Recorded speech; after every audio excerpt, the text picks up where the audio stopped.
기업체 담당 임원들의 의사결정의 자유를 침해하였습니다.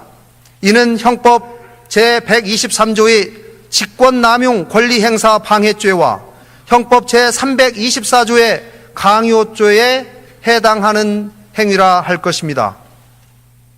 둘째, 박근혜 대통령은 KD 코퍼레이션이 현대자동차와 수의 계약으로 제품을 납품하도록 하는 과정, 플레이그라운드가 현대자동차로부터 광고 계약을 맺고 수주를 받도록 하는 과정, 포스코가 펜싱 팀을 창단하고 더 블루K가 매니지먼트를 하기로 하는 내용의 합의를 하는 과정, 또 플레이그라운드가 KT의 광고 대행사로 선정되고 광고 제작비를 수수하는 과정, 한국관광공사의 자회사인 그랜드 코리아 레저가 더 블루K와 계약을 체결하고 금액을 납부하는 과정 등에서 직권남용 권리행사 방해죄 및 강요죄를 범하였습니다.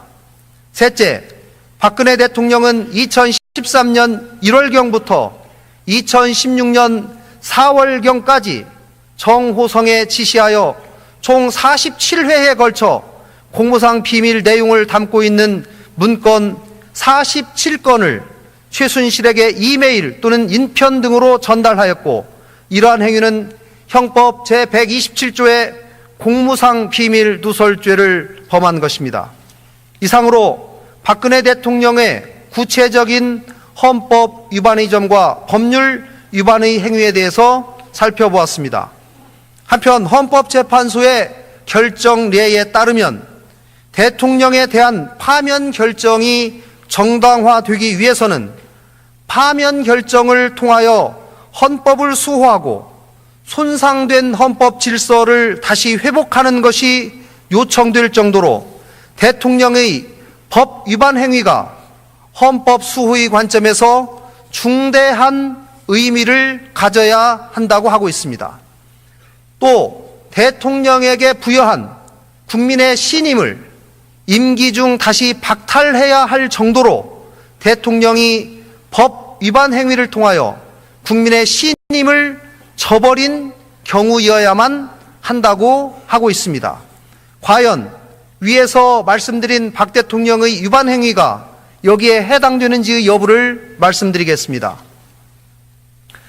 박 대통령은 앞서 살펴본 것과 같이 국민의 신임을 받은 행정부 수반으로서 정부 행정 조직을 통해 국가 정책을 결정하고 집행하여야 함에도 최순실 등 비선 조직을 통해 공무원 인사를 포함한 국가 정책을 결정하고 이들에게 국가 기밀에 해당하는 각종 정책 및 인사 자료를 유출하여 최순실 등이 경제, 금융, 문화, 산업 등 국정 전반에 걸쳐서 국정을 농단하게 하고 이들의 사익 추구를 위해서 국가 권력이 동원 사용되는 것을 방조하였습니다.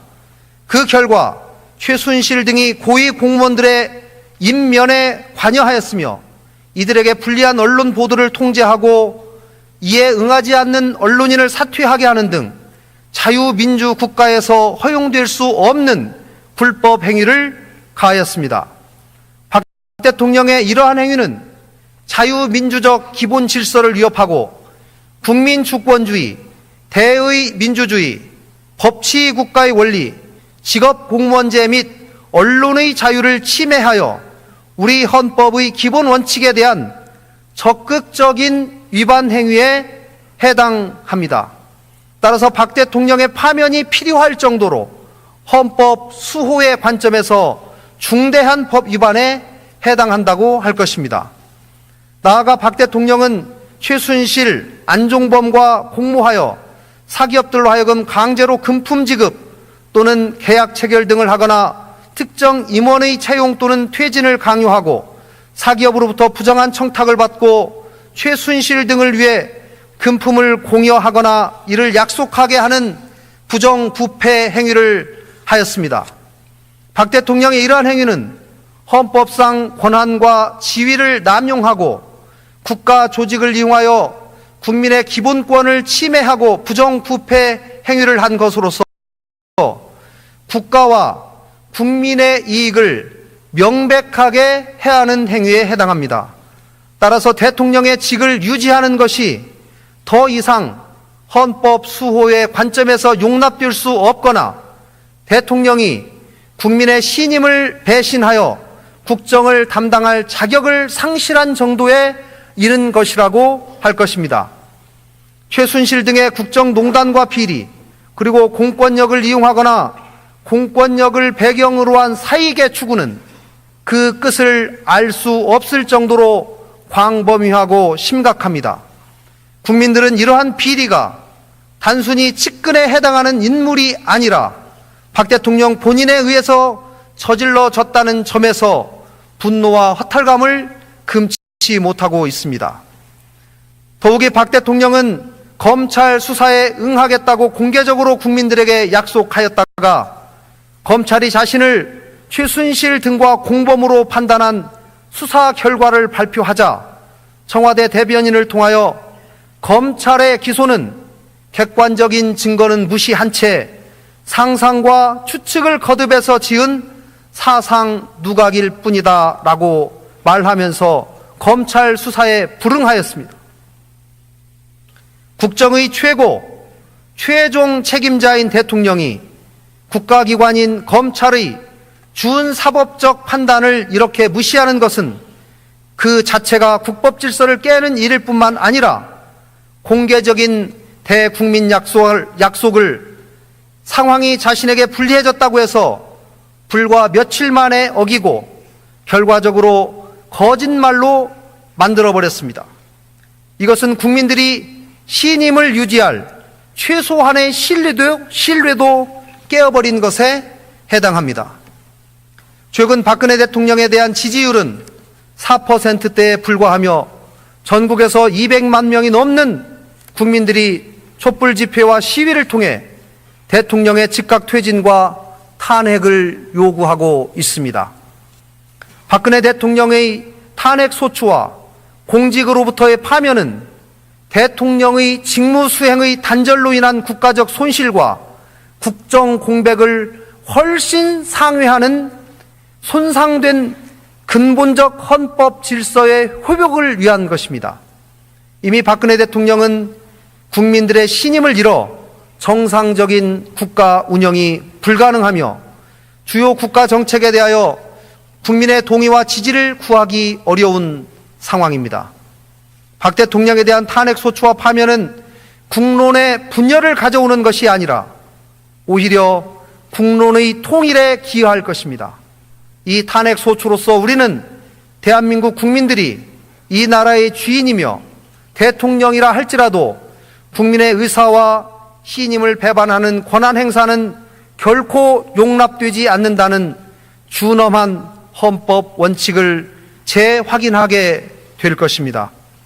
존경하는 선배 동료 의원 여러분, 우리는 지금 역사의 중심에 서 있습니다. 박 대통령에 대한 탄핵 소추는 손상된 헌법 질서의 회복을 위한 첫 걸음이자 민주주의 복원을 위한 대장정의 시작입니다.